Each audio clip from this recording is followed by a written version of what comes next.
Arkadaşlar gördüğünüz gibi hazırlamış olduğumuz şerbeti arılarımız çok beğendi. Yaklaşık hemen hemen bir 10 ya da 15 dakika olmuştur ya da olmamıştır.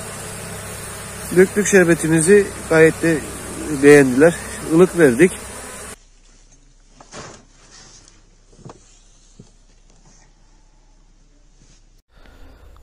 Arkadaşlar hazırlamış olduğumuz şerbeti artık akşam üzeri oldu. Güneş batmak üzere. Takviye olarak kovanlarımıza vereceğiz. Normalde her gün azar azar yarım litre gibi vermek lazım. Ya da işte 300 mililitre gibi. Yapmış olduğum şerbetin anlatmak istiyorum. 2 birim şeker, 1 birim su, bir de yarım birim bal kattım.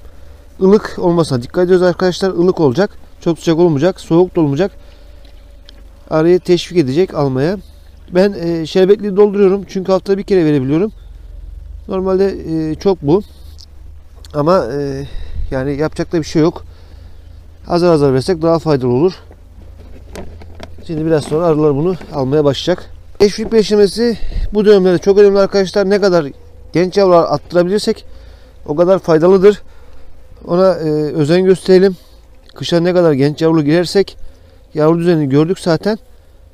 Şu anda da şerbetinin takviyesini yapıyoruz. Evet, çok da yeterli. İşte akşam üzeri vermemizdeki amacımız diğer arıların yağmaya için bu kovana gelmemeleri. Çünkü şerbet kokusunu alırlar.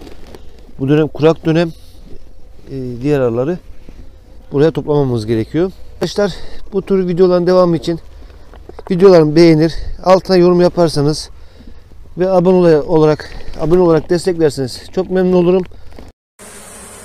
Arkadaşlar gördüğünüz gibi hazırlamış olduğumuz şerbeti arılarımız çok beğendi. Yaklaşık hemen hemen bir 10 ya da 15 dakika olmuştur ya da olmamıştır. Döktük şerbetimizi, gayet de beğendiler. Ilık verdik.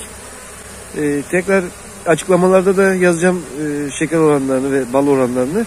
Oradan da tekrar takip edebilirsiniz. 2 kilo şeker, 1 kilo su ve yarım kilo bal oranında hazırlamış olduğum şerbetim gayet güzel.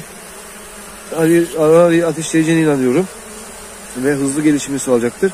Çünkü kıtlık dönemi, nektar gelmiyor, havalar güzel gidiyor. Ana arıyı bu arada yumurtlatmamız gerekiyor. Böyle bir deneme yaptım. Gördüm ki arımız beğendi. Normalde bu kadar çabuk şerbet çekmiyorlardı. Ballı olunca daha da rahat çekmeye başladılar. Komple ballı şerbet yapabilirdik. Bir de akşam hava batmaya yakın arkadaşlar, hava kararmaya yakın verirsek yağma olayını sıfıra indirmiş oluruz. Çünkü gündüz vakti verirsek ılık şerbet veriyoruz. Ortama bir şerbet kokusu yayılacaktır. Ve nedir o adı? Yağmaya diğer kovanlarımız yağma için bu kovanlara saldıracaktır. Veyahut da dışarıdaki arılar saldıracaktır. Ne diyoruz arkadaşlar? Her zamanki gibi hoşça kalın, dostça kalın, sağlıcakla kalın.